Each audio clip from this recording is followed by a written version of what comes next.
Okay, great. So welcome everyone. I have already done acknowledgement to country, and I've set record late for those who are joining via video. So today we'll be talking to Demetrius about asset-based community development. Before we do, I'm just going to share some things that are happening for Social Design Sydney, as well as a new initiative that I've been working on with my colleague Vivian Sung. So just bear with me a moment. So Social Design Sydney, I'm wondering, do we have any people here who have not ever been to Social Design Sydney before? We've been going for a couple of you. Great. Welcome. I've been running this community of practice since 2013, would you believe?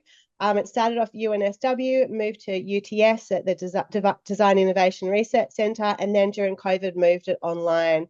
There's a website, socialdesignsydney.com, and there's everything that we do is recorded. So there's lots of videos of different practitioners coming to share their practice around, social design doing and design for social and systems change. So the intention is to build a social design community of practice to support social and systems change doing, to link designers with the social and systems change sector, to share tales of social and systems change and design doing, and to build design and social systems capability. So through Social Design Sydney, I also run trainings. Currently running trainings and have been for years now on trauma-informed design research. I'll pop some links in the chat when I stop here. So this is a training giving a grounding for those of us who might be working in co-design or design research or facilitation. How might we be more trauma-informed in our practice? We can be causing harm without realizing it. So this training is a good sort of grounding in how to practice design in a more trauma-informed way. And there's another offering for any of you who have done the training. It used to be 3 parts. It's now 4 parts. And I've got a new module, which is a workshop about navigating distress, where we some different tools around designing research engagements that reduce stress so that we might reduce the chances of causing distress for people. Also, I'm super excited. We've got Michelle Miller, who's going to come and talk to us at the end of October about her PhD research that she's just submitted around designing regenerative transitions. So do come along to that. Also, I've been working on a new thing with my colleague Vivian Sung. Viv, do you want to give a wave? Cool. So we've started a new initiative called the School of Being, and I wanted to let you know about this initiative. So we're living in complex and changing and quite uncertain times, and what's required is creativity, resilience, vision, collaboration, and well-being to meet the future more effectively and more regeneratively. The School of Being facilitates unlearning and learning to restore well-being within ourselves, in our relationships, in our places, and with our living world. And we empower people to see, sense, and think differently so that we can be and act differently, individually and collectively, to co-create better futures and more flourishing for all of life. And we really see this initiative sitting at the intersection of inner and outer change. And here we've got this beautiful flower, this wheel, where we've noted the different approaches that we draw upon in our business. We've got, sitting at the intersection of inner and outer change, individual and collective, regenerative, somatic, nature-based, and creative practices. These are the sorts of things that we include and work with in the School of Being. So we've got a few things coming up. We've got something happening actually on my land down South Coast called the Yilla Trail.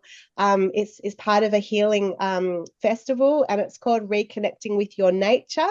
If you're interested to come along, I've actually got an Airbnb on my land, so I've got some accommodation if you live far away, but you're most welcome. I'd love for you to join us. We'll be doing some nature-based practices. So as I said, I'll pop the links in the chat in a moment. So I'd like to now hand over to Demetrius, who's going to be sharing some of his practice. So bear with me. I have his, excuse me for a moment. I just turned my screen off for a sec. Sorry, where are we? I Do you might, want me to share my presentation, Jax? yeah, let's do that. Yeah, let's do that. I'll just, while we do that, I'll introduce Demetrius. Demetrius is a leader of Soulgen, a social enterprise dedicated to driving transformation through the asset-based community development approach. Working across Australia and internationally, Demetrius uncovers and mobilises community strengths, addressing complex challenges through youth-led initiatives, intercultural programs, and environmental projects. His work emphasizes the power of creativity in overcoming barriers and empowering communities for sustainable growth and resilience. So, a very big welcome to you, Demetrius. So, yeah, thank you. Thank you, Jax, and thanks everyone for joining for this presentation. So Jax talked about quite a lot of things now. So I might refer to some of those to introduce myself, my work, and the topic. One of these is coming across ABCD. Yeah, like similar to Jax, I came across ABCD from other people who have been part of the global movement of asset-based community development. People like Dee and Michelle from Yeder Institute that they taught me a lot back then. And we collaborated doing some work in Sydney and even in India. And I first came across like the works, like the terms unlearning from D and unconference. And they do like unconferences, which is like, breaking down the power dynamics and people, the community and young people and presenting rather than the experts. So yeah, and also other people I learned from other people like Peter Kenyon from Bank of Ideas. I was recently in Perth last week in a small town reinvention conference in Pickering Brook, Western Australia, and I just loved being part of a community in a small town and with other passionate people from around the world, learning and talking about community and about revitalizing communities. And Jim Dyers, another reference, was there. Jim Dyers is from the Seattle Neighborhood Center, and he's the author of Neighbor Power, and he talks about neighborhoods, bumping spaces, communities. I also learned from Bliss Brown from A Priest of Inquiry from Imagine Chicago. So yeah, I just wanted to, I'm a bit grateful, feeling grateful now, right now about all the mentors and the fact that there is a lineage in these approaches that we talk about, like ABCD, and it's important to acknowledge, respect the elders and learn from them so we can take this work forward. Yeah. Um, so today I'm going to talk about obviously one of the approaches I'm very passionate about, which is ABCD, but also besides. But before I do that, I would also like to acknowledge the traditional custodians of the land where I live, which is the Darug um, people, and also pay my respects to elders, past, present, and emerging. So I live, it's where I could afford getting something in a small suburb in East Hills in Sydney, New South Wales, which is in the Canterbury Bankstown suburb. And it's a small suburb, and there is George Rivers along, near where I am. So I'm very lucky to be around nature. And also there is a bridge when I cross, I'm in Liverpool. So I would also like to acknowledge the traditional custodians of the land, Darug people from and the nations from and the elders from Liverpool area. Because the truth is, I just came from a walk there, so I live in this both lands. Yeah, and I'll talk about ABCD today, and I will tell you in a moment what I will talk about, and I will ask Jax to help me with timing because I like to talk a lot, but I also want to hear from you. So at some stage, when it's time to converge, design, we talk about diverge, go out, brainstorm, expand, and then at some stage you need to come back and converge and see what you came about, what you can take forward. So Jax, may you are able to help me because timekeeping is not my strength, especially online. Yeah. So obviously, I'm very passionate about community and arts and people. So I like people. I run ABCD trainings a couple of times a year myself. I do them in Youth Action, Yiranma Place in New South Wales, a very historical place, amazing venue. And also, I do them in different areas. I'm going to do one for SSI, for people with disability, the next month, I'm going to Canberra, ACT, to do 1 day for the ACOS, like the Social Council of Services. They have a community of practice. So yeah, I'm happy to go anywhere to do ABCD, and I love it. So I mentioned challenging context because I'm by nature a very optimistic person and positive, and that's good, obviously, for me and for the people I work. But also I need to acknowledge that the world is not an easy place at the moment for many people. So there is a lot happening in a global scale, in a local scale, and we're not oblivious to these things. So, we came through a pandemic, and also there was a shadow pandemic. We talk about the shadow pandemic after the pandemic, and also like people feeling isolated, anxiety. There is global unrest, there is wars, there is obviously complex social issues, and hence the need for coming together, community of practice, and what Jax is doing with the design. Often we talk about the same thing from different perspectives, and we also reinvent things, and rebrand them.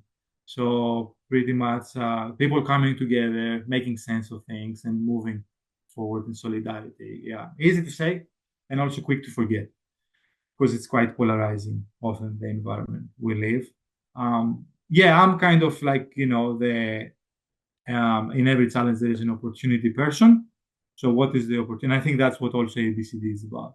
What is the opportunity? Often you might start from an issue, and then you have to be creative to find the strength, or you might start on building on an existing strength. But I feel like yeah, obviously in every challenge there is an opportunity, and sometimes people find it hard to see because they can get overwhelmed, um, or when they are in distress, like Jax mentioned. Might do a design, people might be in distress. It can, the nervous systems can overpower everything else. So people find it hard to function. So yeah. And also I enjoy learning. I'm an active learner, and I feel like, there is this quote from Eric Hoffer: in a world of change, the learners shall inherit the earth, while the learned shall find themselves living in a world that no longer exists. Things are changing very rapidly. Like there is so much complexity, uncertainty. There is, technology, AI, people losing their jobs, people creating new markets. So there is so much happening all the time, and that requires actually a lot of energy and focus to keep learning and stay open and unlearn also, be able to unlearn. So today I'm going to talk about ABCD, which is one of the approaches I'm very passionate, and I will talk a bit about asset mapping, the different assets we can map in the community. I will also bring a lot of quotes and a bit of humor, like some funny quotes, and also some case studies or stories. I'll just tell you a few stories, show you a video if it plays, and questions and answers. So I come from a Greek background, and it's okay to interrupt. It's okay to disagree. And yeah, I invite you to share on the chat. I will try to keep track of the chat also. Jax, you can also help me with that, or just raise your digital or actual hand and ask a question. And obviously, there are limitations to online format. I prefer face to face because there can be more engagement and full body involvement. But we'll do our best to create that sense of coming together and sharing, and yeah. But yeah, I like to deconstruct also the expertise. So I'm seen as an expert in ABCD, but what I love doing is facilitating, getting people, communities, organizations to share their own strengths and gifts and wisdom and experiences. So I'm good with that. But yeah, also sometimes people want to know the theory, they want to know the stories, they want to understand. So engaging the mind is also important. Yeah. Cool. All right. So I use ABCD in many different ways. People often don't pay me or contract me for ABCD, but they have other needs and projects that my ABCD might be the framework I use either explicitly or informing my practice. That being like co-design of a refugee podcasting studio in Fairfield through a Settle Innovation Grant, which is tapping into lived experience of refugees and what do they want to co-design? How does the studio look like? It might be intergenerational exhibitions in Cumberland Council, where young people want to change the story of disadvantage in southwestern Sydney. So how can ABCD help us to map their own gifts, aspirations, and what do they want to create? Being a campaign or what? It might be storytelling projects, enviro cafe, social enterprises, youth forums, and youth strategies. These are good clients. They want to have a new youth strategy and they want to look good. So it might be, advocating a bit about, okay, let's make it meaningful. Let's make sure we consult with all stakeholders, not just the usual subject or not just a survey consultation. How can we really go out and engage the community so we can co-design this youth strategy? So yeah, I think that's where creativity is important. So I will talk about ABCD and what pure ABCD is in the next, I don't know how long we have, 15, 20 minutes, 15 minutes, 20. Yeah, Jax is nodding. And but also it requires creativity in terms of how do you use the approach? How does it translate? Because I remember when I said I'm going to open a social enterprise, found a social enterprise on community development, one of my mentors said there is no money in community development. And obviously I talk about money, it's a dirty word. We don't do everything we do for money. It's all about purpose and meaning. But I feel like it's also about, you need the business model, you need sustainability if you are a freelancer, a consultant. And the same with businesses and NGOs, they still need to prove their outcomes and their impact so they can keep getting funding. So it is something important to consider, how can we be creative about translating what we do, the value of those often common sense approaches to the world.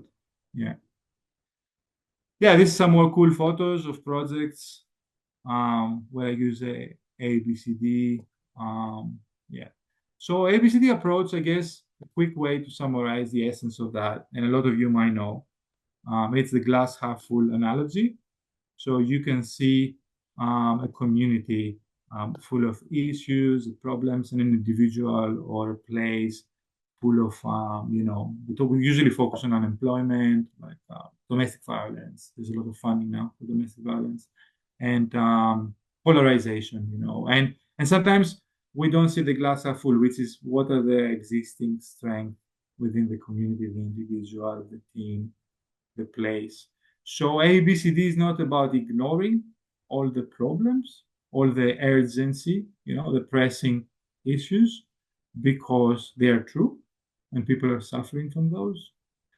But it is about, stepping a bit to the side and reflecting before we all, try to solve these problems, because there is an urgency. What do we have? What do we have within ourselves? What do we have within our team? What do we have within the community?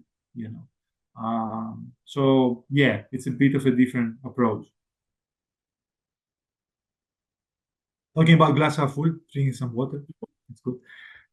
Yeah, so ABCD originated formally, originated from these two gentlemen, fine gentlemen right there, John Kresman and John McKnight, which in the United States, they went on a community treasure hunt. So they went out in different communities and they interviewed people. And their question was, when does community work at its best? And then they found that the communities that prosper and do well and they are innovative and people are happy and smiling and they're achieving outcomes are the communities who are able to identify and mobilize their strengths. So they even obviously launched the book. It's quite a long book if you want to read. It's building communities from the inside out. So it's a path toward finding and mobilizing community assets. So it's a bit of a different approach because we talk in the sector about top-down approaches, like services programs, well-intentioned services programs, evidence-based services programs, well-researched that solve problems. And that's okay. We need that expertise, but at the same time, ABCD introduces a bit of a different, beginning point in terms of what are the assets in the community and how can we utilize them to solve issues, to empower people, to involve them in the process. And there are a lot of benefits from that. We can talk about that in terms of ownership terms of engagement, participation, well-being when people come together. So it's not about replacing the existing approach. It's about more balance. So that's my work. I feel like about dancing with the different organizations, councils, communities between the top-down programs, which is due to funding and what they're funded to deliver, and KPIs, and what's already there. What do young people want to do? What do communities want to do? What is the health in the system? What can we build on that we create a different type of excitement and energy moving forward? So ABCD is a global movement. Obviously, there are conferences. Everyone been to one in India. There are a lot of online stuff. The institute is always doing things. Peter Kenyon from Back of Ideas is always doing things. Zizi Sarida from Community Minds is always doing things. I'm always doing things. So there is always, practitioners and people doing things with ABCD. And then, having fun applying it in practice. So I come from a linguistics background. So when I left Greece, I studied linguistics, and then I came to Sydney Uni and I did a master's in social linguistics. And I feel like language is big, the way we talk about things. It's the way we create reality. Sometimes a small change in language coming from a more strength-based perspective can make a big difference. For example, instead of talking about problems, which we all have, obviously, let me tell you my problems. I can talk for hours. We can talk about challenges, because even using the word challenge brings like the motivation to find a solution. So it's different than problem. Another interesting slide is the word client versus citizen. So client comes from a Latin origin. It means laying on my back, powerless, asking for help, cliente. And it's an interesting, word that we use there. We use clients, users, consumers, and this is how a lot of councils are. They have like customer service, they have clients. So we are inviting a different approach where we talk about citizenship, regardless of status, because I've been to places where people get triggered with the word citizen, and justifiably so. So it's not about the actual status. It's about being active in your community and being involved, participating, and having a voice, and it's positive doing things with people, by people, not so much for people, to people. So again, language. I feel like it's important to reflect on our language and how sometimes can be negative due to funding and reality we construct. We talk about homeless people, focusing on what they are lacking. Obviously, we need to address that need. Having home and safety is big, but what else is true about these people? Who are they? What are their stories? We talk about non-English speakers, focusing on the language they don't speak, and not on the 3 or 4 languages they do speak. So there is a lot of effort to change the language. People with disabilities, instead of being respectful and asking people, how do you want to be, named? How do you identify or define yourself? Yeah. So ABCD goes back to, I don't know how many of you are familiar with this framework or using it, so yes, Reclaiming the Word Citizen by Helen. Yes, Words Create Worlds by Helen. Helen, you're excited. I might get to share something. Yeah. Thanks. So this is a deciding, doing, continue. So it's what I was talking about, but in a bit more like scientific way, like a bit of a framework that you can use as an argument in terms of, your work, reflecting on your work, or if you're working with a particular council, organization, and we don't have time now to see who is everyone working with. That will be interesting in a face-to-face workshop. But it's actually looking where are you operating in the spectrum of participation? Are you more down, in educating, informing? Hopefully, you're not coercing or compelling, but are you more like in consulting, engaging, informing, educating? Nothing wrong with that. We all need educators, we need consultations. And how do you move a bit to the other side of the scale in terms of contributing, collaborating, co-creating, co-producing, partnering, and locally led? Yeah, so I feel like it's a good framework And yeah, as I said, often, I'm invited to do some well-meaning work in a particular council, and they operate maybe more in consulting and informing. So then, how do you, support councils, organizations, your own organization, to be able to engage a bit more, collaborate a bit more. So yeah, do that. So I used to be a bit more idealistic in the past, and I learned from that, like trying to say that's the right way of doing things. That's nothing about us without us, and I get that. There's a lot of anger in people, voices being underrepresented, not being heard. But now I'm learned, growing up a bit, maturing, to listen to the other side and see the pressures they have. Like working in a council, there might be the councillors, they have an agenda and they are pressing to address a particular issue. So holding that, then holding what the community wants, these assets, and then finding the middle way. Yeah, it's fun. Can be fun, this work. So everyone familiar with the hierarchy of needs? Yeah. So the hierarchy of needs, Maslow. It's a good another framework. Offering services. Obviously, people need like the basics in life to be able to move towards the rest, like self-actualization, relationships, family, self-actualization. So a lot of services supports are focusing on the basics. Obviously the pressing needs. And it's an interesting framework used in education and community development, service design. However, it's quite a Western framework. I've come across Manfred Max Neef. He's a Chilean academic researcher, and he talks about the fundamental human needs are actually not a pyramid; they are a circle. And yes, there are needs of sustenance and subsistence and protection, and all the basic needs. But also equally important, interrelated needs are those of affection, understanding, participation, and they work like interchangeably. So you can be working with a person, who they want to find a house, but they also might have a story of disconnect from family, community, place, belonging.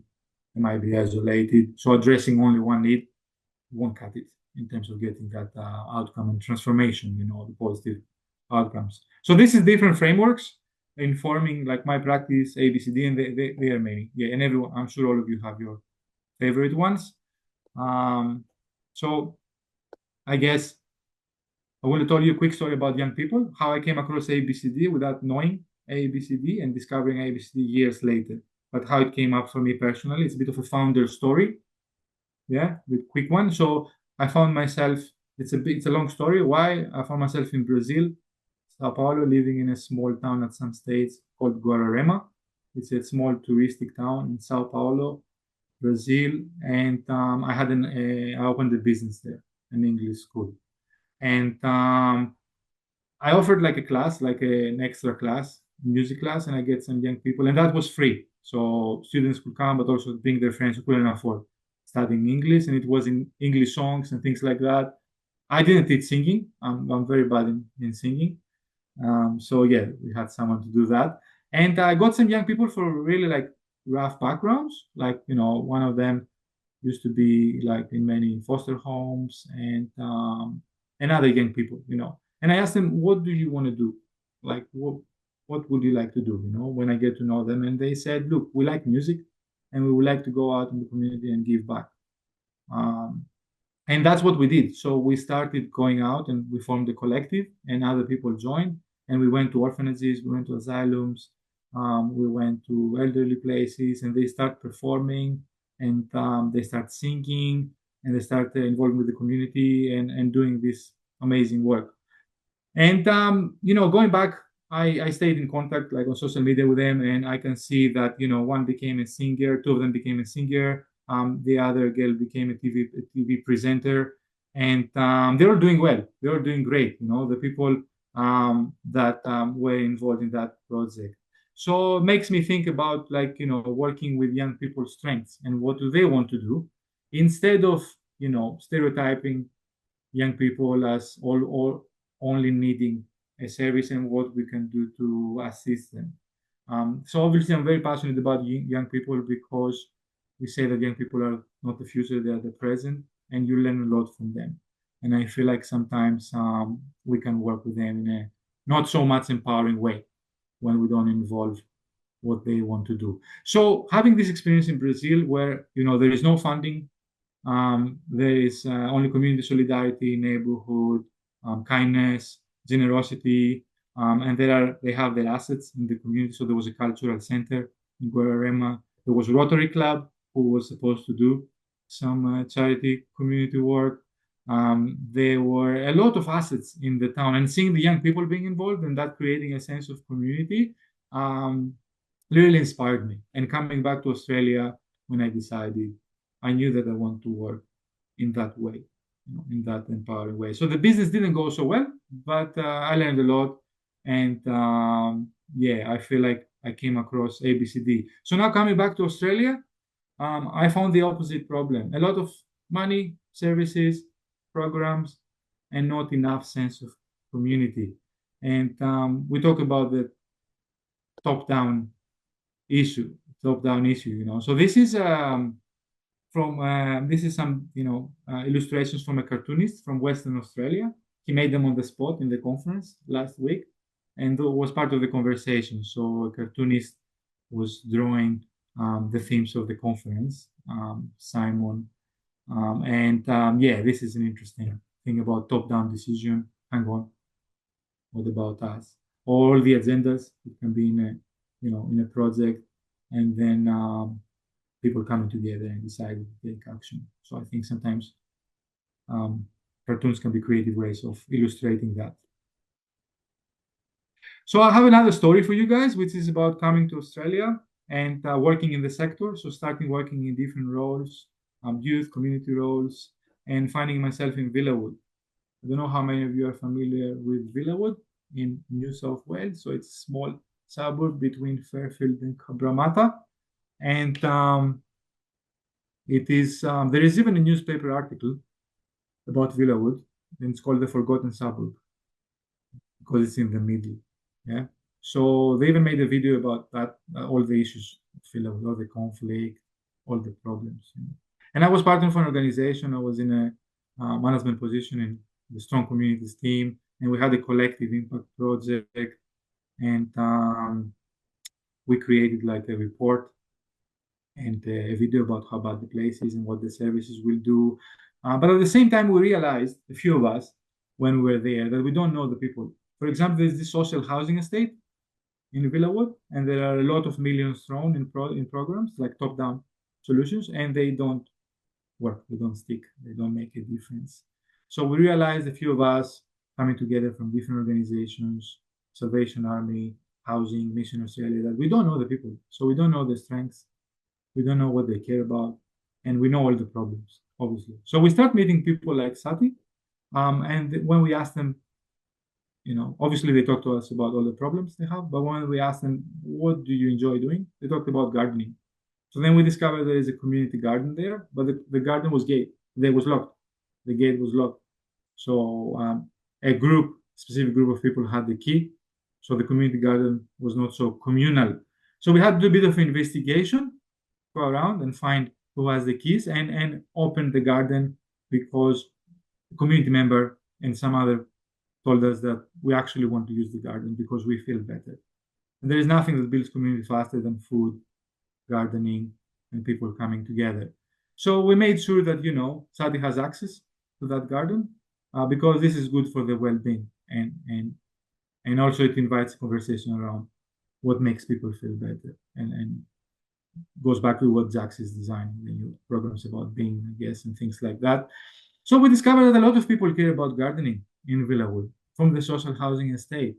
And I did a bit of asset mapping, treasure hunting. So I went to Bunnings. I said, we have a garden, we don't have funding. They said, we're going to give you the tools. We were happy to donate the tools so the community members can get involved because they have some, impact that they have to do. So they were happy to do that. And we also found out that one of the community members is a trained chef, and he's happy. He wants to cook. And he wants to learn about different cuisines. So we also engaged him. There was a community center there that was not used, was underutilized. Talk about in ABCD underutilized places. So we also create that as a space of coming together and discussing what do you want to do. And then one of the things that people said is that, in our community, we don't see a lot of children because of safety issues. All the talk is about police surveillance, and there is not enough talk about like that. We don't see a lot of children playing outside. So then we had some funding for school holiday activities. So we said, okay, what do you want to do? We asked the kids. They said, we want to paint the garden. So the kids came and they paint the garden. They brought the garden to life. And Fiona brought the pumpkin from the actual garden. And there was a lot of food, a lot of sharing, a lot of community happening, and just slowly changing that perception of, this is an unsafe place to be. It was actually the community coming together slowly, and getting to know each other and building social capital, and relationships, friendships, and helping each other through solidarity. Because the truth is, I couldn't stay out after 5. Could only stay from 9 to 5 and do some work, and and also when professionals don't stay in the roles, we usually come and go. So it's the community that can get this work doing. There were also an NDIS facility in that social housing in Villawood. We also disconnected. We talk about silos, the different silos. So we also went and talked to people, did some door knocking, got some council people. Some managers come with us and get to know the reality of these people and talk to them and get to know their names and to find out that they also like cooking. They want to be involved. They want to come together. So that's what happened. It was food. They cook the food. They decide what they cook. We provide some help with the material and the ingredients. And we put a poster that they create, and we invite people. Some people were reluctant, looking from afar. It took a while for them to trust. We talk about trust. It's very important. Hard to gain, easy to lose. So yeah, it took a bit of time. Then we realized there is no cafe in the area, and the most nearest cafe is the Woods Pantry, which is it's an amazing place, but it's a bit further away, in Villawood. So we had a social enterprise manager who was quite smart, so he applied for some funding. We created the van, we created a coffee van, and we also partnered with TAFE, and TAFE trained baristas, young people from refugee background. So they start using this van as a bumping space, which is what Jim Dyers calls a place where people bump into each other and they build connections and community. And they can get a free coffee and use this coffee van. So there was biking groups. There were a lot of things happening, between young residents. But it was actually the people who came together and changed the perception of their community, and also formed the community group that they can keep meeting. So regardless which organization, because people ask about questions about sustainability, what makes this program sustainable? There is obviously a lot of benefits, building social capital, community healing, like outcomes, but then there is questions about sustainability. Obviously, it takes a host organization who will have a long-term relationship with people, but it also takes a group of community members bonding and developing leadership, like a self-organizing group, and then be able to say, we need this support from you, what do you have to offer? So, then the services wrapped around that center. So we had like housing services, alcohol and drug addiction counseling, completing forms, resumes, but it was wrapped around, and the center was community deciding who do they want, what service do they need, and what is the next fun to do together.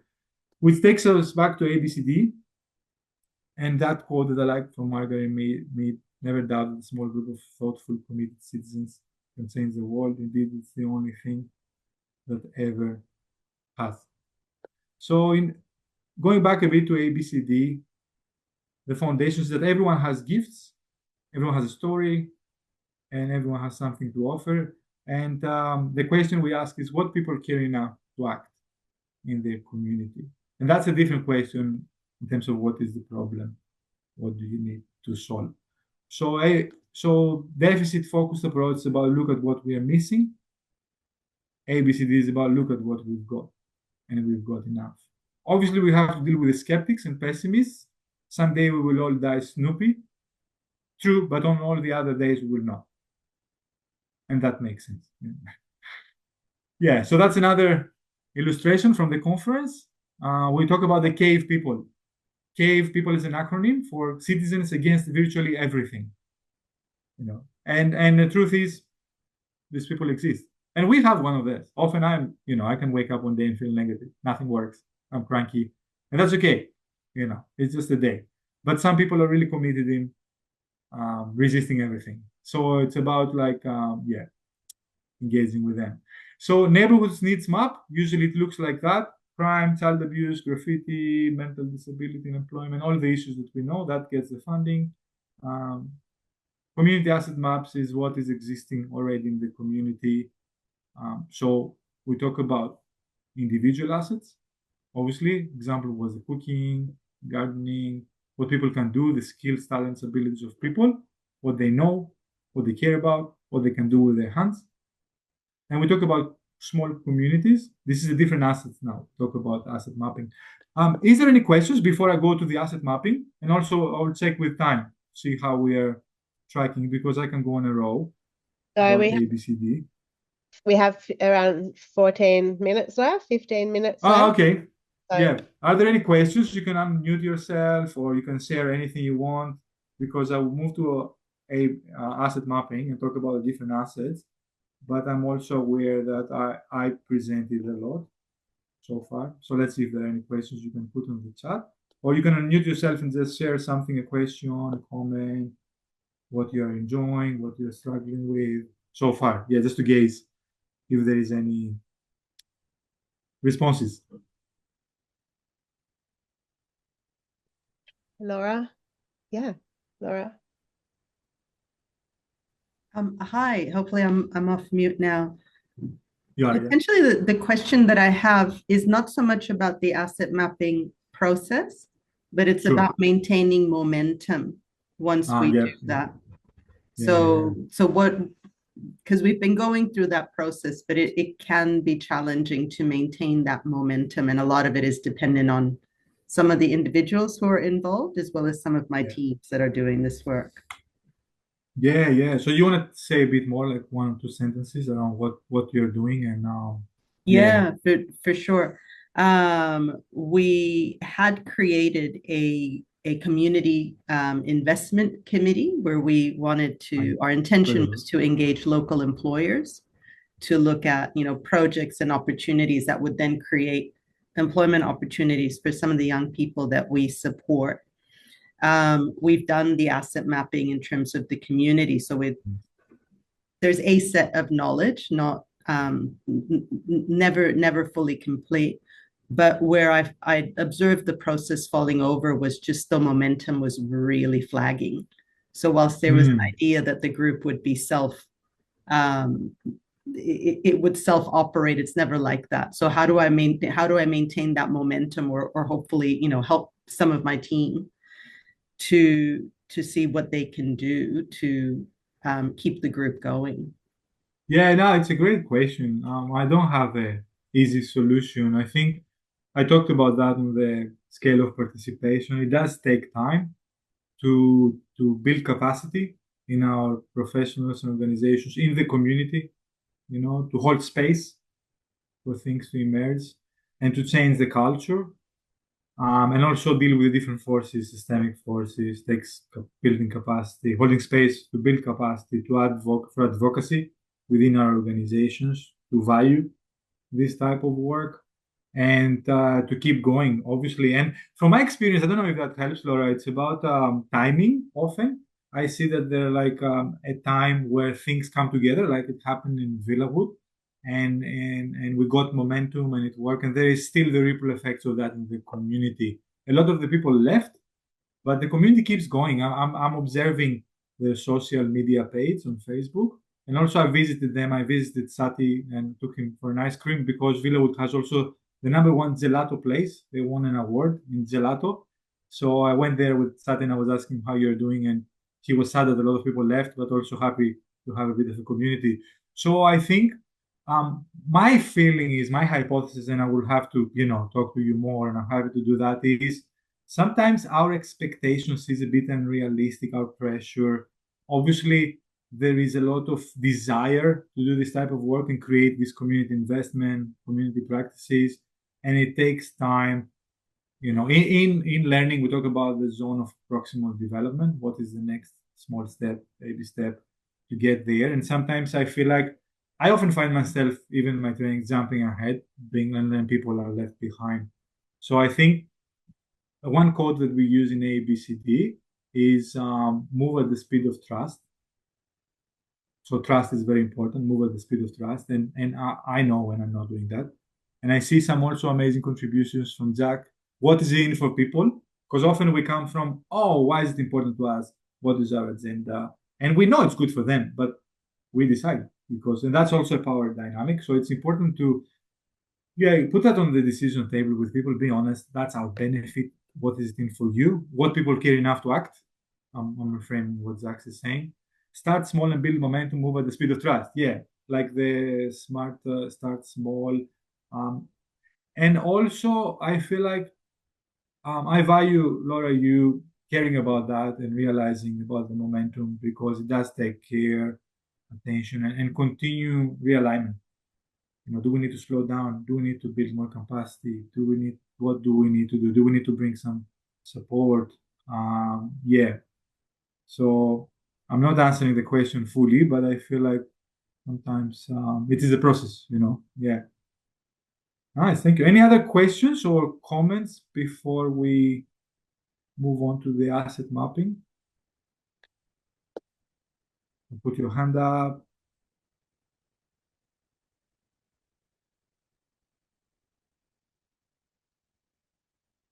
No? Okay.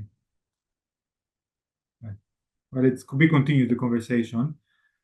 Yeah. So asset mapping, we talked about the assets of individuals, the strengths. Then there is the small community networks, and often they already have a community. So sometimes the institutions take the responsibility to build community, to hold space, to create that, but there are already community networks who are doing that in a smaller scale. So it's about connecting with them. For example, in Villawood, I learned a lot from the women's arts and craft group, because some of the local residents in the group were there living in Villawood for 40 years. And they were able to tell me all the ins and outs, who to avoid, who to talk to, who is the good doctor, who is a community connector in the community. So me be able to talk to Barbara and and people like that in the community network. And sometimes the organizations run those small community groups, but they don't realize that they are stakeholders. They can inform strategy, they can shape decisions. So I feel like the local groups are very important. And the institutions is the other asset that all the different departments, schools, talked about TAFE in Villawood, for example. Universities often can be involved. Then we talk about the physical assets. And if we have time, I want to show you a video about the Cooks River Change Makers program. I was facilitator, and how we focused on one asset, a river, like the Cooks River that runs through 4 different LGAs. Then there is economic assets, which is not just money and funding and sponsorships. So it's about all the different economic power in the community, time banks, and everything. And then we talk about cultural assets, which is also very important. The stories, the history, the identity of the place. So I remember in Villawood, I talked to the elder, Auntie Robin, and she told me, I asked her, what do you think of all this work we're doing? And she said 2 things. One, don't ask people what they need, ask them what they have to offer. A lot of people come to Villawood from refugee background, but they have studies, experience. And second, get them to do it, because then they will own it and they will be proud and happy, and that's what happened. So I guess we have 6 minutes now probably that Zach said, so I won't go into the difference. I think I'm preaching to the converted, so I won't talk about the difference between traditional development and ABCD. But if we have time, I want to show this video, which is about the Cooks River Change Maker, an example of the power of focusing on assets, getting people together to come up with ideas, and that's far more creative and impactful than what councils can come up with. Can you hear the sound? No? I can share it with sound. Yes, if you can do that. Give me a second while I get it on. Sure. Oh, hang on, I have to stop. There's a setting. Sorry, give me 1 second. Get it right. No, that's all right. There we go. Okay, this should work. Let's see. Yeah, Otherwise, I can share it also. it worked?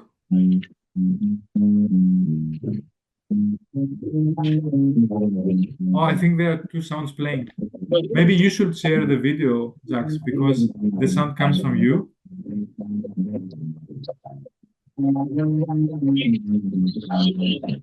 Sorry, is there a problem? Is it working? Yeah, so if you share the video, the sound was coming from you, but the image was mine. Okay, could you stop sharing and then yeah, I'll stop share and then you can share. Yeah.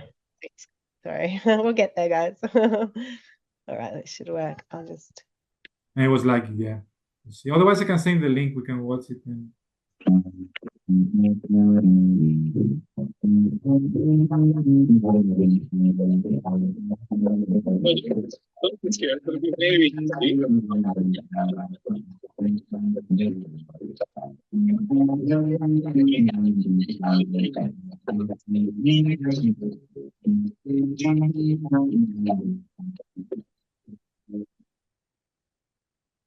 I'm excited and honoured to be amongst people who are acknowledging country and being part of country. A full moon experience. I am part of a community, and it's one of the first time that I have that here in Australia.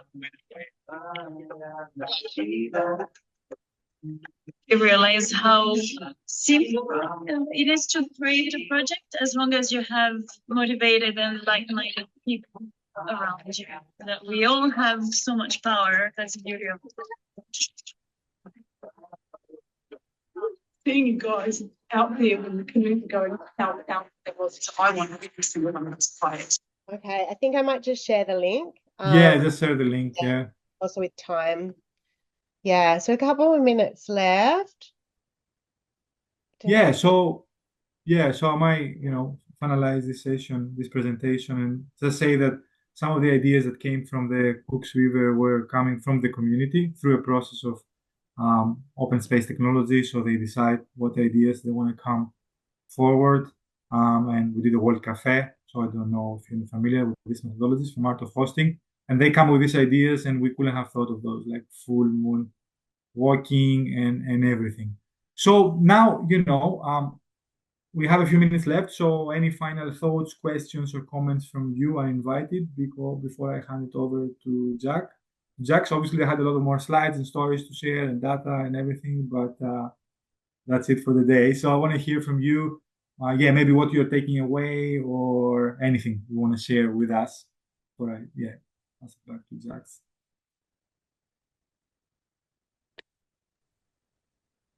I don't have anything more to share, so you guys use this time. It's your time. I really liked your case examples, your examples of the communities you worked in, some of the things that emerged from those connections and activities. That was really lovely. Some wonderful ideas. Oh, thanks. Thanks. Yeah. Yeah, I just want to say thank you. I think whenever you see presentations like this, it sows little seeds of what you can do in your own community, and and ideas form. So it's always great to hear what everyone's doing. So I really appreciate it. So thank you. No worries. I might also plug the Yada Institute. They're really great. They offer training as well, so have a look at them, and they give a lot of free resources away as well. So look them up. Yeah. I actually did a training course yesterday. I'm doing another one tomorrow with them. So yeah. Oh, here you are. Yeah. I've done one before. I love them. Yeah. So you're preaching to the converted there. Yeah. I know. Yeah. We even have Ritu. I see joining from India, Goa. So yes, she's muted, but we were together in the conference in Goa with Ritu, and she also knows Dee and Yada and Peter Kenyon. Yeah, we're all friends. Sometimes we disagree in things, but then we're all friends. Like trying to build this movement together and take it forward. Yeah, I really encourage you to have a look at this, especially for those of us who work in design and co-design and facilitation. There's lots of gold that we can get inspiration from in this. Yeah. Cool. Yeah, thanks so much. Great presentation. Yeah, thank you, Sev, and good to meet your partner. Oh, yeah, I'm glad you did too. I hope to meet you in real life one of these days. Oh, hopefully. Yeah, I can visit you guys. Sounds good. No worries. I'm just going to put contacts as well in the chat. If anyone wants to link in with Demetrius or get in touch, that's where you can do that. And just big jazz hands for him. What a great presentation. Very grateful. Thank you so much for Thank coming. you, and thanks to Jax for creating space, for these meetings and coming together. Beautiful. Everyone have a wonderful day. Be well, everyone, and see you the next time, hopefully. Take care. Thank you.